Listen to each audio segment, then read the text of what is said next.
Get in my car, ma'am. Get in my car.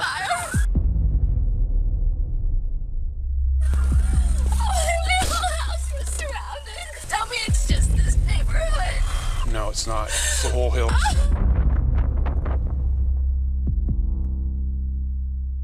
You gotta get out of here. Don't pass. Do not pass. God help me.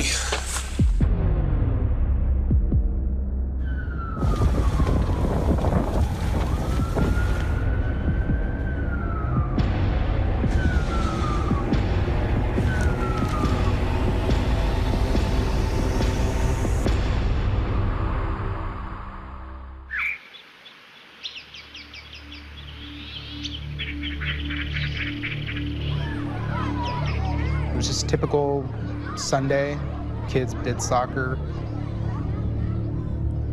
But I do recall that it was surprisingly windy in the morning. I don't think I've ever been in winds that were that strong.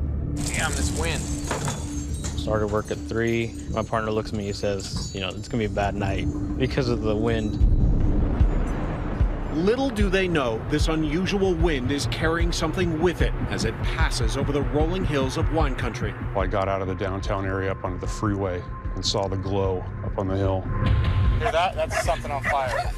A fast-moving, raging wildfire is headed for their city. It's the dead of night. Many of the residents are asleep, unguarded. We had no idea that this huge fire was coming towards the city of Santa Rosa. By the time it got to Santa Rosa, it seemed like embers the size of footballs were flying through the sky.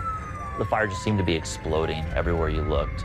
As the Goliath begins to show itself on Santa Rosa's outskirts, the fire department scouts quickly realize they're no match in a fight. Instead, they turn their focus to saving lives. I made contact with the police department, and I let them know that we need to start the evacuation. I believe a text came out from the department saying, major fires, can you come in, please? And I remember telling my wife, oh my God, you know, I need to go. With body cameras rolling, officers from the Santa Rosa Police Department join forces with first responders from all across Northern California in a treacherous race against time to evacuate the city of Santa Rosa as the fire engulfs it. I never thought in a million years I would ever encounter a fire like this. I'm not a firefighter, but when something is a magnitude like this, it's all hands on deck. Officer Andy Adams and his colleagues' early mission is the daunting and exhaustive task of running house to house, furiously banging on doors, hoping to wake people up. As the sky around them begins to glow a menacing hue of orange and smoke curls through the air. I would run up to a house, I'd shake the handle, I'd yell, "Police! Fire's coming, you need to evacuate right now," and you'd have to move on. Come here!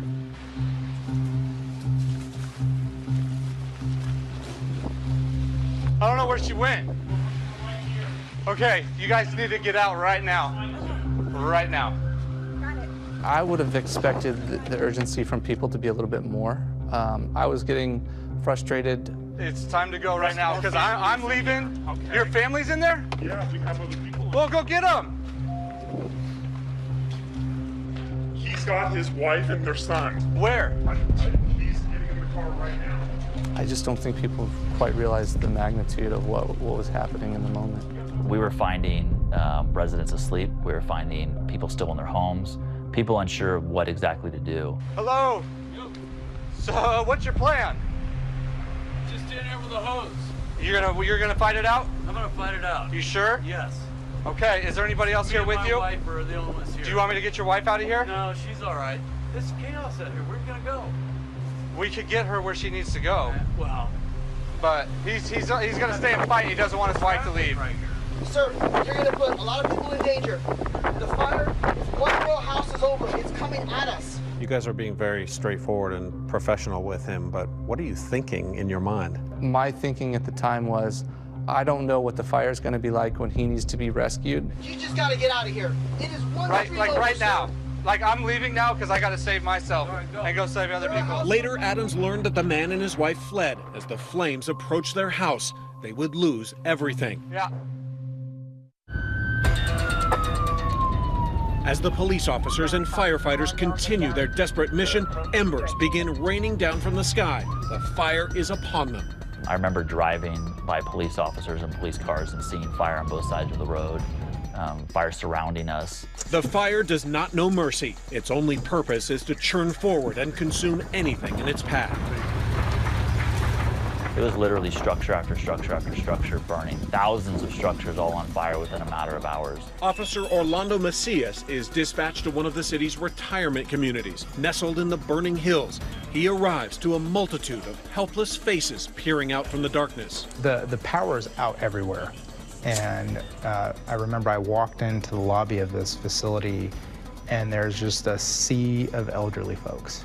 I kind of, at that point, said, all right, what are we supposed to do now? The clock is ticking. The fire has surrounded the facility. And for anybody to say they weren't scared, lying through your teeth. But with only smaller police and fire vehicles on the scene, there's no way Macias and the other first responders can get all these people safely evacuated. Then a call comes that an unlikely cavalry is on the way. Santa Rosa's bus drivers navigate their way through the fire and up the hill. Volunteering their services, they risk their own lives to evacuate the masses of the stranded and vulnerable. The true heroes of that incident were those bus drivers. I took an oath. I said, hey, I'll face all these bad things. Those guys didn't. And yet, that was awesome. And that was just humanity at its best. I just started grabbing people and trying to help them onto the bus as fast as possible, but as calm as possible, too. Hi, ma'am. I'm your escort service. Let me take your bag. I think there's always a calm amongst a storm, that if you're a voice of reason, people tend to resonate towards that. Grab onto my shoulders like we're dancing, okay? With the shoulders. I can't add fuel to the fire, so to speak. So might as well try to keep nerves calm and try to just have fun with folks. They could have got a thinner guy to help navigate this, but they got me. Here we go. I like them big. You like them big? Good. I want to treat everybody like I would my family. You know, that lady who's looking at me in the wheelchair could be my mom. How would I want somebody to treat my mom? I want somebody to dance with her. Once the buses are loaded up, the residents are driven to an evacuation center. Behind them, a neighboring complex burns to the ground. Fountain Grove's gone. In a different part of town that night, Officer Dave Peterson is on a lone mission to clear every house he can. Before I could get to the end of the house, those houses would go up like matchsticks, flames 40 feet in the air. Santa Rosa, George 5, I can't go any farther. Smoke's too thick. Multiple times that night, he finds himself face to face with the devil, tempting fate at the gates of hell. There was at least 4 distinct times where I felt like I've done too much, I've gone too far. God help me. Knowing other lives are on the line, he keeps going. Come on. Get in my car, ma'am. Get in my car.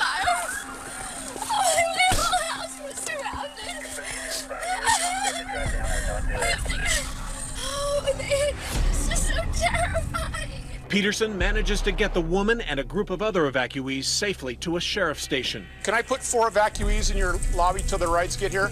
Okay, folks, they'll let you in. All right, good night. With not a moment to spare, he's back at it. And so as the night went on, I had that heavy feeling that nature had beat us handily. There was no way that we could beat the speed of the fire. Compounding the chaos, most forms of communication are down. The one unlikely beacon of hope, radio. We realized fairly quickly that we were one of the only modes of communication still operating. KSRO interrupts this program for a breaking news update from the KSRO newsroom. The North Bay is on fire. 20,000 acres in Santa Rosa gone. This may well be the worst fire situation in Sonoma County history. When we knew that there was no sign of it slowing down was when we were on the air with Paul Lowenthal. We heard him say, "Oh my God, it jumped the freeway." And we knew that many more lives were in danger at that point. This is a war zone, dude. When we come back, a neighborhood surrounded. 5 elderly subjects trapped inside of Keoki Court. As officers race into the flames before it's too late. Fire! We need to go. Stay with us. Hi everyone, George Stephanopoulos here. Thanks for checking out the ABC News YouTube channel. If you'd like to get more videos, show highlights, and watch live event coverage, click on the right over here to subscribe to our channel, and don't forget to download the ABC News app for breaking news alerts. Thanks for watching.